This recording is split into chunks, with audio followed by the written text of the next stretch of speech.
Hey there guys, welcome back to my channel Crafty Concepts with Erin. I have a double page layout we're going to create today featuring the Sawyer collection from Close to My Heart. Now this is the second layout that I've done with this collection, so I've already cut into it and have some scraps left over, just a couple full sheets, and these are just really fun pattern papers. I love the color palette and designs, especially the harbor and the mint here. Those are my favorite. So what I'm going to be doing is documenting. I have a lot of photos here. I have cut these down or cropped these down to 3 by 3 plus the little white border, and I've turned them black and white because everybody was wearing different colors and they had different backgrounds, and it was a lot of just kind of craziness going on. So I turned them black and white so that they would all go well together.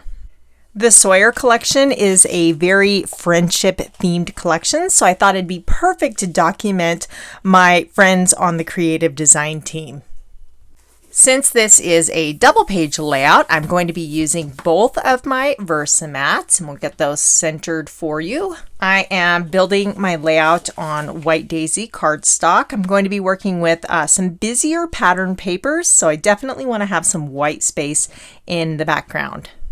The easiest thing you can do when you have a busier pattern paper like this one, there's a lot of pattern and a lot of bright colors. The easiest thing to do is just take a small piece of it. So those aren't busy, but I've already cut those down, and then we have 2 strips of this pattern paper. When you narrow it down to a smaller piece, it is just not so overwhelming and is more pleasing to the eye. At least I think so anyway. Of course, this is just my opinion, but this piece I've trimmed down to 5 inches by 12, and then this one is 8.5 by 12. And what I'm going to do is, this one's a little bit longer for now, but I am going to trim that down just a little bit. Yeah, I think I'm going to take 1/2 inch off. So I know exactly where I'm going with this layout because I did kind of design it ahead of time. And then we'll just get these lined up right here. Actually, I'm going to bump that down so we have a smaller margin on the bottom.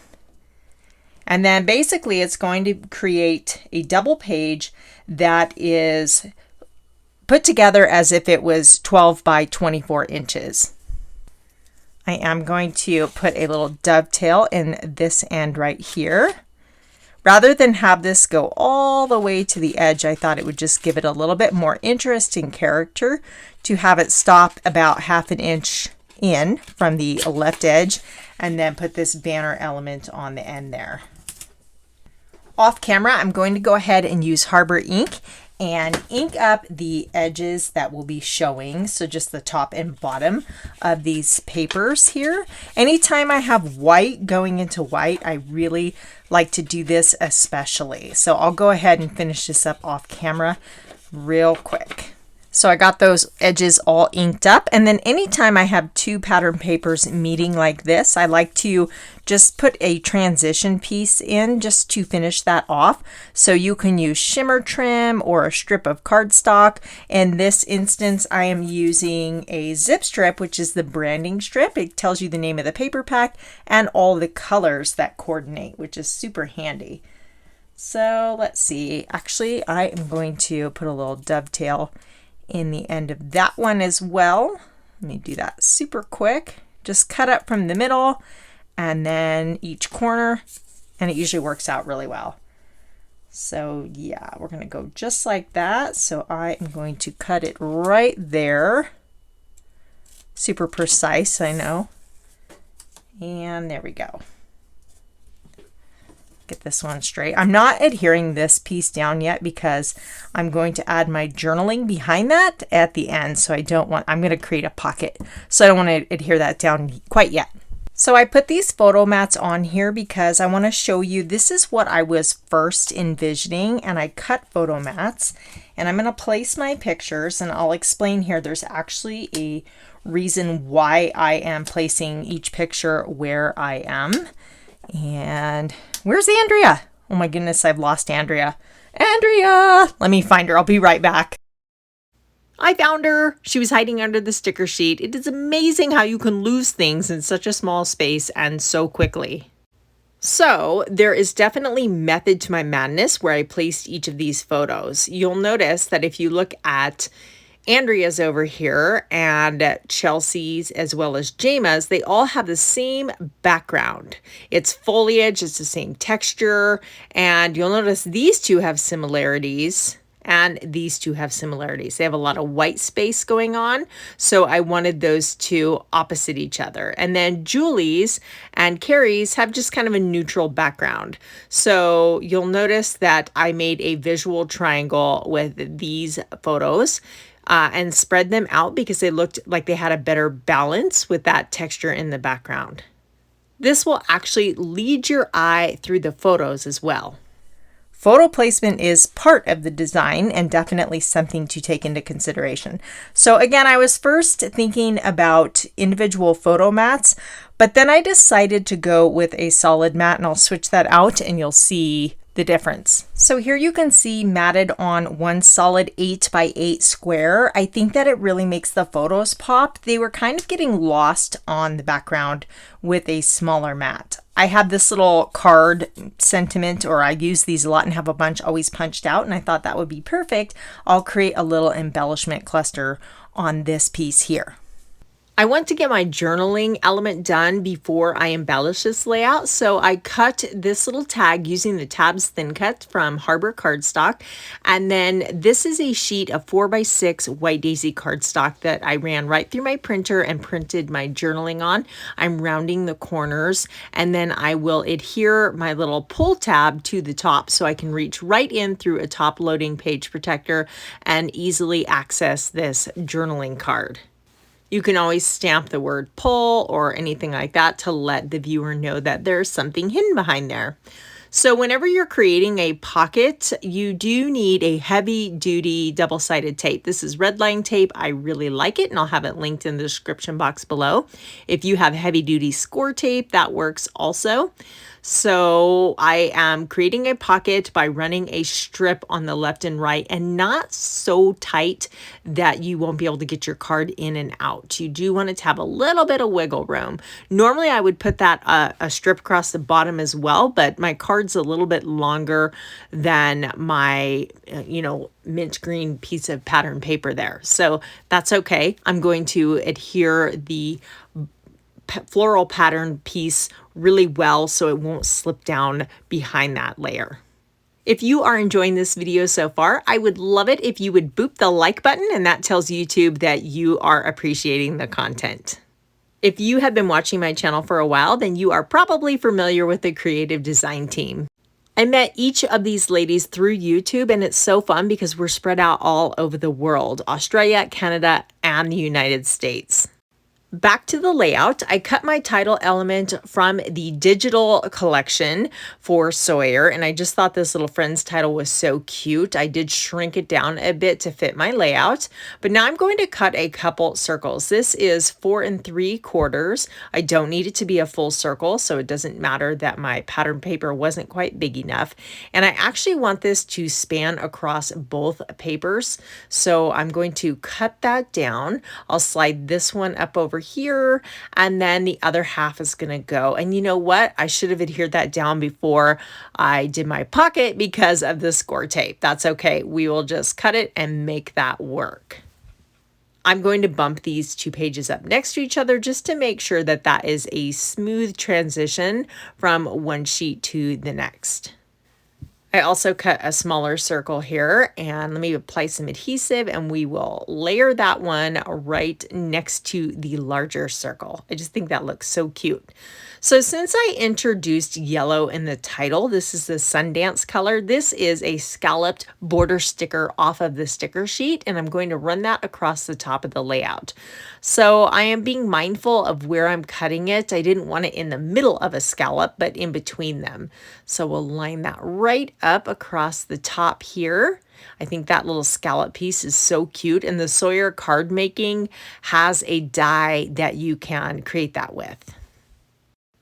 And you guys know I love my word stickers, so I grabbed a few of these from the coordinating sticker sheet. They say one of a kind and hey girl. So I thought it'd be fun to add this flower element to complement the flower pattern paper at the bottom of the layout. And I'm doing the same thing and making sure to put a little piece on the opposite layout just to bring those two together. These are also stickers from the coordinating sticker sheet, and we'll layer those right over the corner. I thought it'd be fun to add this little virtual hugs laptop stamp. This is from a retired stamp set. It was when the In This Together COVID collection came out. And so this totally works because, like I said, we're spread out all over the world, and we get together and we have our Zoom meetings and we chat in our creative design team private Facebook group. And I really, truly am thankful for each and every one of these ladies. And, you know, it is so much more than just someone to collaborate on YouTube. They are truly wonderful people, and I am just blessed to have them in my life. And they're friends. Even though I've never met all of them, I consider them friends, and I hope to meet each and every one of them one day. I did a little search to find stamp sets that were pertaining to friends, and I found this one that says "Lucky to have a friend like you," and I thought this would make a nice title, like a subtitle element on the left hand side. Generally, I put my titles on the left hand side of a double page layout. It's just something I like to do. It makes sense to me because we read left to right, but my title just looked better on this layout over on the right hand side. So again, we're going to create a little subtitle, so I will still have something over in that spot. I am just practicing. This is something you can do if you are worried or fearful about stamping on your layouts. I know we've come so far, you don't want to mess it up at this point. So get a piece of cardstock, like a little scrap that's the same color as your background, and then whatever you're going to stamp it right on your practice piece, and then that will give you a good visual representation of what that stamping is going to look like. And yes, I definitely like it. So I am going to commit and slide my little foam mat up underneath there, and I'm going to mask off the lower pattern paper here. So again, this is from Perfectly Imperfect Patterns. It's just kind of this like watercolor splotch that you can add just to help whatever it, like in this case, the text just really stand out. Since there's mint in this paper pack, I chose mint ink because it is a lighter color. And then I will stamp the "Lucky to have a friend like you" in Harbor right over the top of it. And it just makes a nice, pleasing contrast. So last summer, I was fortunate enough to cross paths with Carrie. I was driving through her neck of the woods on our summer road trip. And so we met up and spent several hours just chatting, and it was so much fun. And Chelsea, who is one of our Canadian team members, I get to meet on our trip coming up to Maui. So I'm checking them off the list one by one. We actually joke all the time about having a creative design team scrapbooking retreat, and I really hope that becomes a reality because that would just be super fun. These are enamel dots from my stash. They were from an older collection called Documenting, and it just so happens they match perfectly. So I'm adding just a few enamel dots to, form that visual triangle and around each cluster. Just such a cool little element.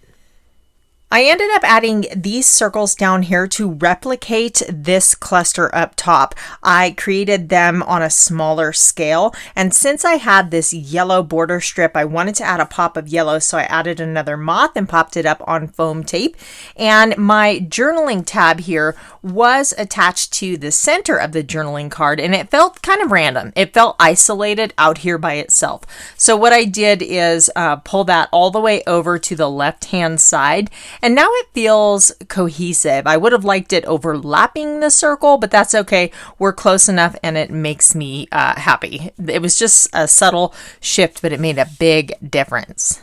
I hope this layout inspired you and gave you guys lots of ideas. We have quite a bit of photos onto this layout and still plenty of room for journaling, titles, and all the fun embellishments. Everything I used in today's video can, of course, be found in the description box below. Here's a few more that you might enjoy. And thank you so much for watching, guys. I'll catch you in the next video. Happy crafting!